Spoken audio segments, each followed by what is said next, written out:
lawan 01 dan 03 itu bukan 02, tapi adalah negara. Jadi ini yang menjadi persoalan sejak awal, sehingga menyebabkan lapangan ini menjadi tidak datar.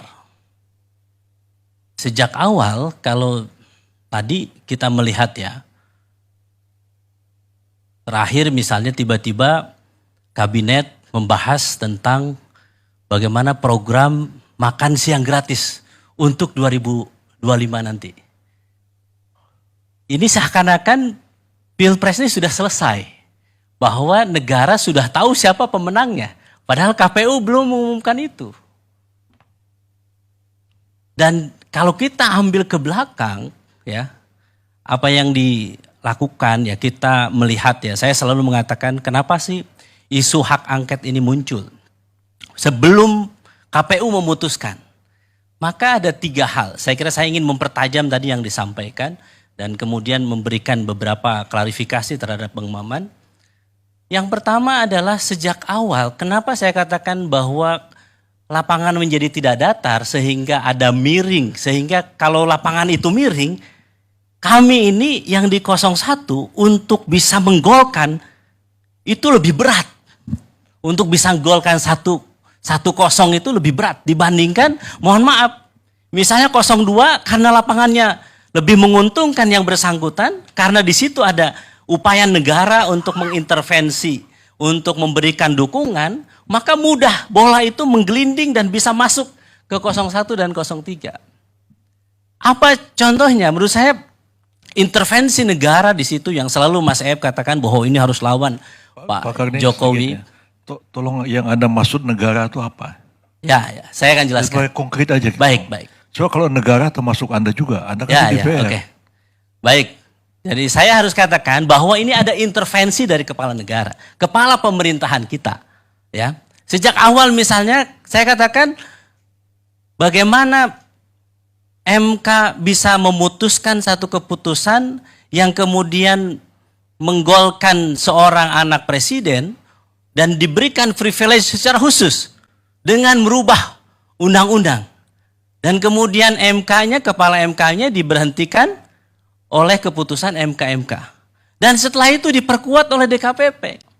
DKPP mengatakan bahwa pelanggaran terhadap KPU. Bisa dibayangkan, untuk satu orang ini saja, MK-nya melakukan pelanggaran, ketua MK-nya, kemudian KPU-nya, ketua dan anggotanya melakukan pelanggaran etik. Jadi saya katakan intervensi ini terlalu terang benderang. Karena bukan orang sembarangan yang menjadi calon ini.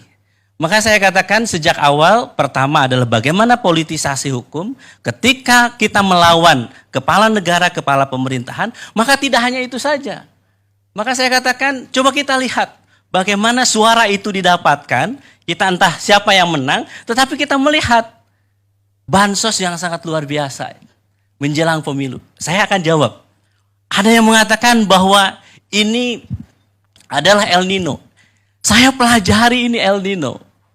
El Nino itu kalau dibandingkan dengan 2023, 2024 saat ini, maka harus saya katakan lebih panjang, lebih panas kondisinya ketika 2015 lalu. El Nino itu. Tapi saya harus katakan Bang Maman bahwa bansosnya tidak sebesar saat ini. Jadi saya terlalu mengatakan bahwa ini normal atau tidak. Ketika mohon maaf teman-teman 02, negara selalu mengatakan ini karena El Nino dan sebagainya. Maka saya membandingkan data, saya tanya teman di BMKG, saya tanya teman di Badan Anggaran, apakah ini wajar atau tidak? Sehingga saya terakhir ini mendapatkan satu data yang menarik, yaitu survei LSI, tanggal 19 sampai 21 Februari. 69% penerima bansos mencoblos Prabowo Gibran. Nyaris 70%. Jadi itu berkah. Kenapa saya kira? Bang Maman, saya harus katakan, kantong biru bansos Jakarta itu warnanya biru. Sama dengan kaosnya Prabowo Gibran, warnanya biru juga.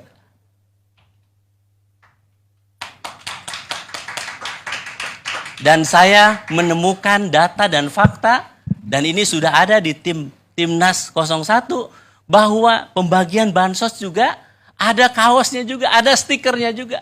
Dan yang membagikan adalah aparat. Saya sebetulnya agak kaget yang disampaikan oleh Bang Deddy. Loh, kita nggak pernah ngobrol sebelumnya, tapi apa yang disampaikan oleh Bang Deddy, kok ada kesamaan dengan di dapil saya? Di Jabar 7, pengarahan aparat, kemudian mobilisasi, dan penggunaan dana bansos untuk kepentingan salah satu calon. Jadi saya katakan, ini wajar kalau surveinya bisa seperti ini. Bukan karena tiba-tiba orang memilih, oh ini karena mungkin program bansosnya menggelontor, kemudian kami menentang bansos, kemudian yang menerima bansos simpati dengan 02. Enggak, karena memang ada by design. Yang kita lihat, yang kita duga yang itu dilakukan. Itu sebagian ada amplopnya juga tuh, bukan cuma... Betul, saya kaget juga 300.000 kok. Loh, nilainya kok sama dengan di dapil saya?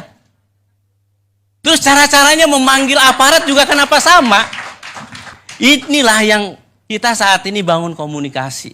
Bahwa ada kesamaan-kesamaan itu di luar dari praktek-praktek yang mungkin, saya mohon harus katakan ya, ketika kasus MK, ada delegitimasi terhadap MK. Kemudian Bawaslu juga demikian. Sebelum MK tadi ya, penyaluran bansos itu melalui kementerian apa?